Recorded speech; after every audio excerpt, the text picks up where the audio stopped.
So this is really our intention, to give you as much information as possible so you can make an informed choice. And of course, the UK is great, the US is great, everything is great. I really want to introduce a new place to you. And I don't know how many of you have heard of the Caribbean. So I personally grew up in the Caribbean. I've been in the Caribbean for a long time. It's what we commonly know in India as the West Indies. And I know you associate the West Indies with cricket and sports and or beaches and all of that. But what I bet you didn't know was that the Caribbean has been a destination for medical education since 1978. And it has become the backyard, basically, of the United States and Canada, very similar to how private colleges have been in India to government colleges. So also in the 70s and 80s, I would say, in India, when government colleges, medical colleges could not offer the number of seats for MBBS for all the deserving candidates, these private colleges came up in India, and now there are close to, I don't know, there are a couple of hundred of them, few hundred of them that cater to MBBS seats in India. In total, we are at 66,000 approximately right now, both government and private. So in America and Canada, the same thing happened, but instead of mainland USA, they were formed in the Caribbean. So the Caribbean is just about 2 hours flight, the West Indies. It's just about 2 hours flight from the US or Canada. And so it's very much like just the backyard of the US is what we call it. So I'm from St. James School of Medicine, one of the schools that operate in the Caribbean. My name is Shisha Guha. I'm the COO of the medical school, and I'm stationed in India currently to help spread the word about the Caribbean and get students to learn about it, and whatever questions you have, I'm here to answer them, and I'm basically here to run the operations and admissions. So I didn't want to launch straight into it. So I'm just going to tell you a little bit of background before we dive into what our school is and everything about that. So I just wanted to tell you a little, just to bring in the perspective. There was an article recently in one of the big magazines that said, here are the 50 highest paying jobs of all. And incidentally, out of the top 50, these were the top, these were the ones that were in the top 50. As you can see, they're all healthcare jobs. And look at what's right on top, a doctor, right? Now that quote, 208,000, is just an arbitrary figure. It's an average figure, may or may not be accurate, but we all know that doctors in America earn quite a bit. Why doctors in America? Doctors in India, we earn quite a bit. So these are the highest paying healthcare jobs. Right up on top is, the doctor. So let's say that whatever your motivation is, money is definitely one of them, right? No matter what job you go into, you want to have a comfortable living, you want to have a comfortable lifestyle, and being a doctor really offers that. So let me tempt you with that first point right there. What other motivation may you have other than money? Of course, helping people. That's the number one motivation we see with students. I want to help people, right? I want to be a doctor. I want to help people. I want to help sick people. I have ambition. That's another one. We already spoke about money, ambition. Being a doctor is the pinnacle of every ambition. Like if you're an ambitious person, there's no other rewarding career that you can get into than medicine. So I want to talk about this motivation a little bit longer. I know, by now, if you're attending this seminar, you probably have a lot of information. You've collected information on Indian colleges, on private colleges, government colleges, NEET exam, MCI, how to go to America, how to go to maybe China, Russia, Georgia, Eastern Europe, because you're looking at all of your alternatives, the UK, the US. And now I'm introducing another one to this field, and that's the Caribbean. But I really want to say that no matter what country you ultimately end up choosing or where you end up studying medicine, I want to congratulate you first on being motivated enough to choose this profession. Because honestly, more and more since I've moved here and I've seen, the generation of I would say students, from class 9 or grade 9 to grade 12. I see that you have so many options that, 20 years ago, even students didn't have. And for you to choose medicine or even consider it is a wonderful choice, because you know what? There's no other profession that you can choose that can help people more or can give back to society more than being a doctor. So let me just say your presence here today itself shows that you have a higher level of thinking than any of your peers. So congratulations on that, first of all. Now, I'm just going to go through some of the boring things. What do you have to study? Biology, chemistry, physics. You already know that. NEET exam. I'm sure all of you have already got this covered, so I'm not going to spend too much time on this. I want to introduce the Caribbean. I know the first thing that you think about is, oh my God, I'm going to be a doctor. The first thing I have to prepare for is these really, really difficult exams. Now they're called the NEET exams. They're going to test me on physics, which I don't maybe like. They're going to test me on biology, chemistry, and I have to place in so much of rank before I can even get counseled and all of these things. And most students started preparations from class 6 and I didn't. So what do I do? And 5 years of MBBS, and then, I don't even know what path I have. So I'm trying to introduce a concept to you where you can, okay, yes, entrance exams are good, but we require them, yes, but you don't have to rank within the first 100. That's one. 2, you need not have started from class 6. Let's say you didn't, there's still a chance for you to do that. And long haul, well, yes, it's a long haul still, but as we go along, I'll explain to you why it isn't as long as you thought it may have been. As I said before, there is no greater service you can offer to humankind than to be a doctor and care for people. But you already knew that, and that's why you're here. I'm just reiterating that one more time. So let's look at some statistics. Why do we want to be doctors, right? Why do we want to create doctors? Us as an institution, why did we get into this field of education in the first place? There are much easier fields that we could have done. We could have done, liberal arts. We could have done education. We could have done, a host of other things. Why do we train doctors? One is all over the world, there's a huge shortage of doctors, and nothing has brought this more into the limelight than this COVID-19 pandemic that we have faced over the last 1.5 years. So the numbers I'm quoting to you are actually pre-pandemic, so they may be a little off right now, but India has a shortage of nearly 600,000, which is 6 lakh doctors and 2 million nurses. The US alone has up to nearly 122,000. They're going to need 122,000 physicians, more physicians by 2032.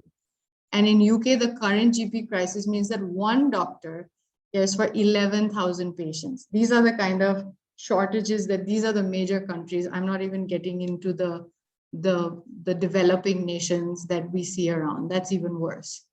So you can see the need for why we need to train more and more doctors. And that is why we even created schools of our kind, that the Caribbean schools exist, or any medical school, for that matter, exists, is to create doctors and address this shortage. So, as I said, you may have thought of a lot of things. Where do I study medicine? India, of course. I still say, for any Indian student, your #1 choice should be India.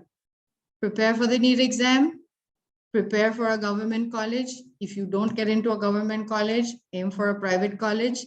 If you don't get into a private college, then you weigh your options. I am a representative of an international medical school. I am still saying, if you are from India and you're an Indian citizen, you must be a doctor in India first, and then you travel elsewhere if you have exhausted all your options. So please do prepare for NEET. Do not write it off and say, I'm going to find a shortcut. There are no shortcuts. Every medicine is medicine. Human body is human body. Whether you study it in the Caribbean or UK or USA or India, the science is the same. The material is the same. And an Indian student should, as priority 1, practice and study in India. If you don't, for whatever reason, and why I'm saying this is because we have a lot of applicants that come to study medicine, and not all of them will place, not because they're not qualified or they're not competent, but just because we have a shortage. So let me give you some statistics. 15 lakh students, that's 1.5 million students, take the NEET exam every year. I think last year it was 16 lakh. We have only 66,000 MBBS seats in India, government as well as private, all combined.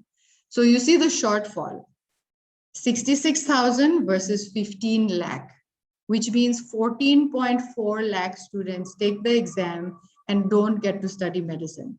Not all 14 lakh are not qualified or not competent. There are at least, I would say, another 50,000 that deserve to study medicine, that are meritorious, that have the capability, that have the motivation. Where do they go?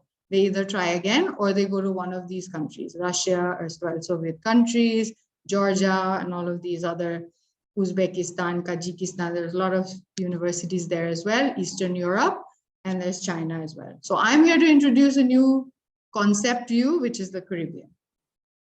Now, the Caribbean, I know a lot of you have never heard of it. You think that it is some undiscovered part of the world. It is definitely not. It is a very beautiful tourist destination that has been thriving since the 1950s and 60s. It's a beautiful tourist destination. And since the 70s, it is actually a destination for medical education. Now, a lot of people say, well, how are you accredited? We are actually in the WHO World Directory of Medical Schools. So that's a worldwide accreditation. We are recognized by CAMHP, which is something you'll hear when you Google us later on. It's a regional accreditation that's needed for this. It's something like how Medical Council of India accredits universities in India. CAMHP accredits universities in the Caribbean.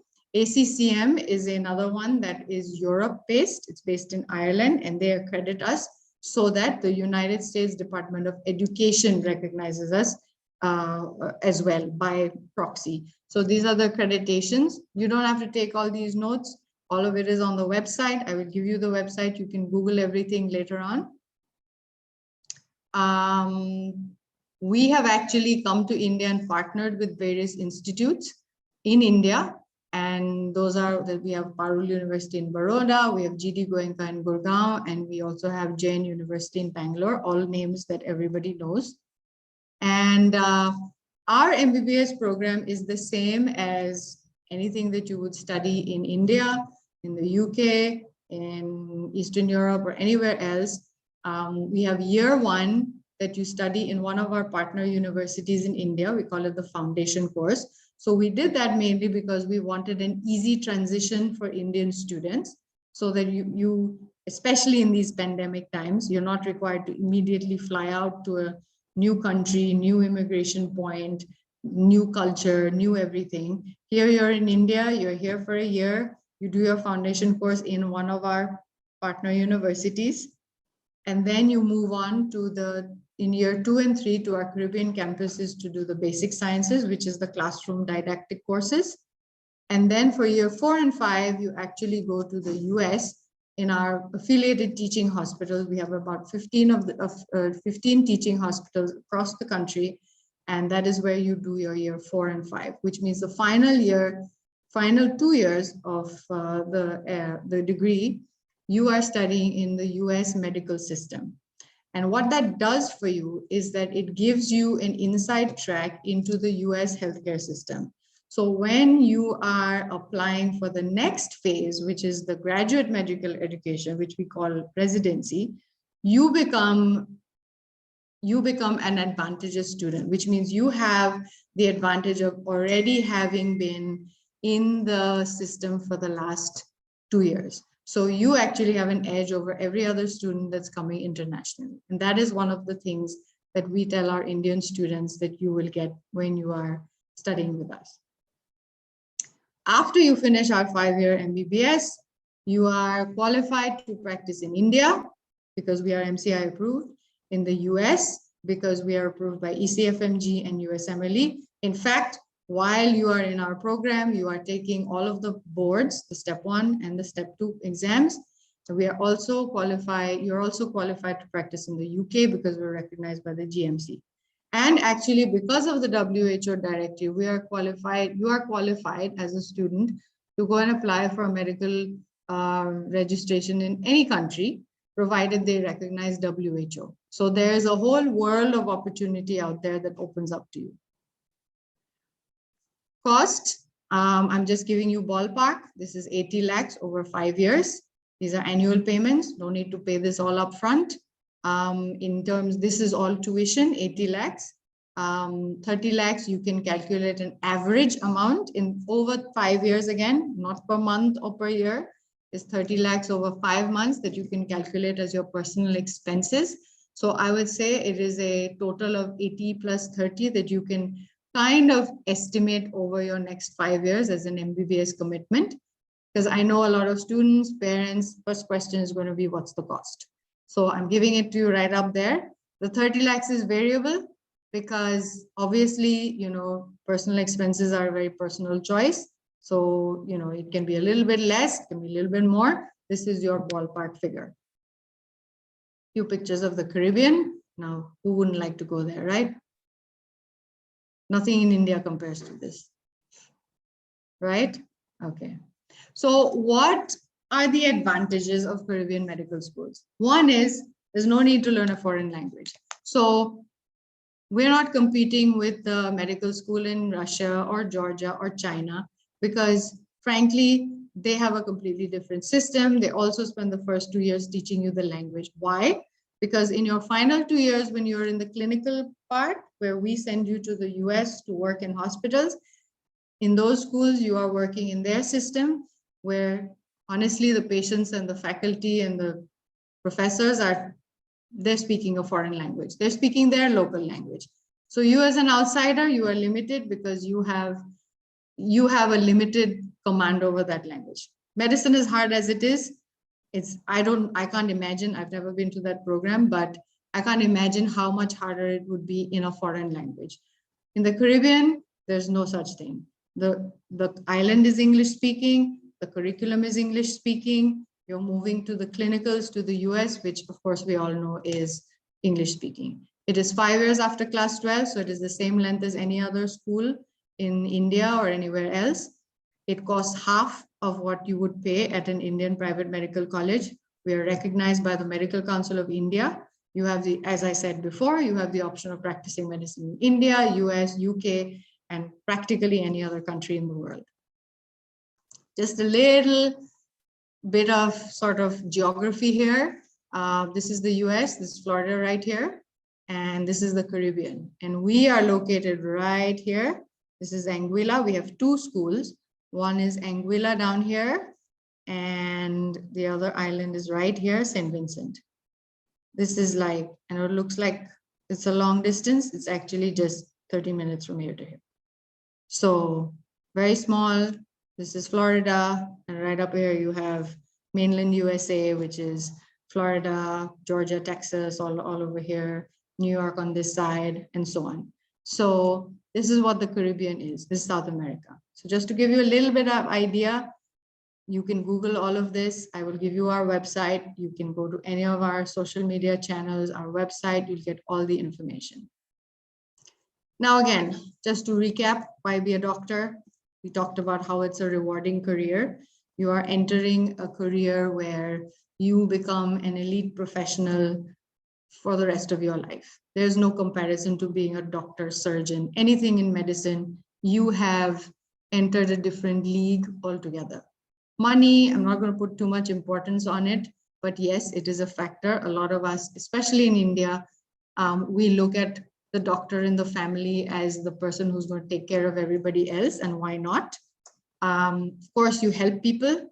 You are the person that everybody looks to, you know, no matter what kind of problem we have, a doctor, whatever they say, that's the word, right?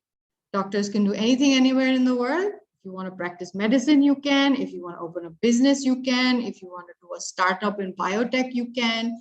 If you want to be an advisor to the government, you can. every organization in the world is looking for doctors who are, because we consider doctors the epitome of all kinds of knowledge, right? Whether they have it or not. But just this commitment that you give for 5 years and whatever you do afterwards will bring you to that level. So you become part of this exclusive club of elite professionals called doctors and surgeons. So that is what we hope. I hope I've put into your head. I hope you've already been motivated, and I hope I've motivated you slightly, a little bit more.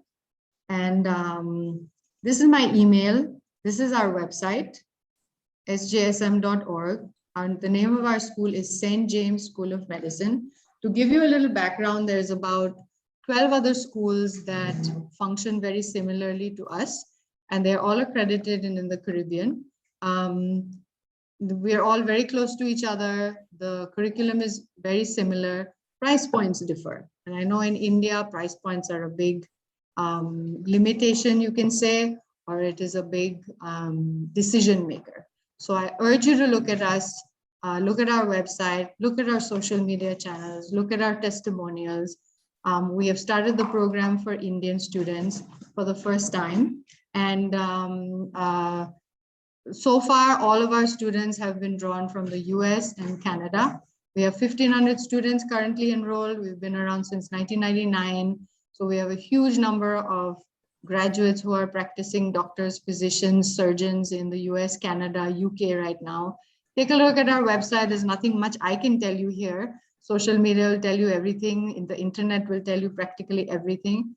So please do take a look and come back to me. I've given you my email here. I'm here right now to take any questions that you have. So I'm going to go to the Q&A section just to see. Okay, so what is the percentage of USMLE first-time pass rate? Actually, we're very high. We're upwards of, I think, 90%, because we have a lot of internal checkpoints that we put in before we even allow a student to take the exam. So I know that that's a big question that a lot of students ask, and it's a great question. And it's one of the questions that we are actually evaluated on. So it's not just something that students look for, it is something that we as a school are evaluated on for our accreditations. And medical education, you may not know this as students, but medical education in any country or region is very closely regulated. So many years ago, yes, you could just go and open a school, get students, take their money and, run a course and do whatever you wanted.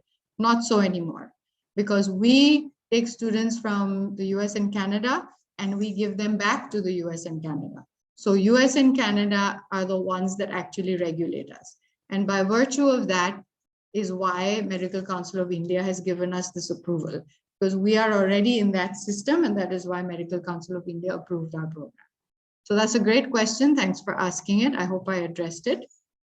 Does SJSM guarantee clinical rotations? Absolutely. Clinical rotations is part of our 5-year education program. So yes, clinical rotations is absolutely 100% guaranteed, provided you clear the USMLE boards, which is the step 1. That's the requirement for you to start the clinical rotations, because they will not allow you to interface with the live patient without it.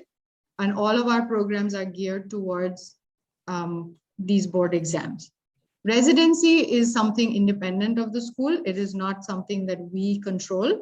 It is like applying for grad school after undergrad. So it is based on merit. It's based on your medical school record. It's based on your interview.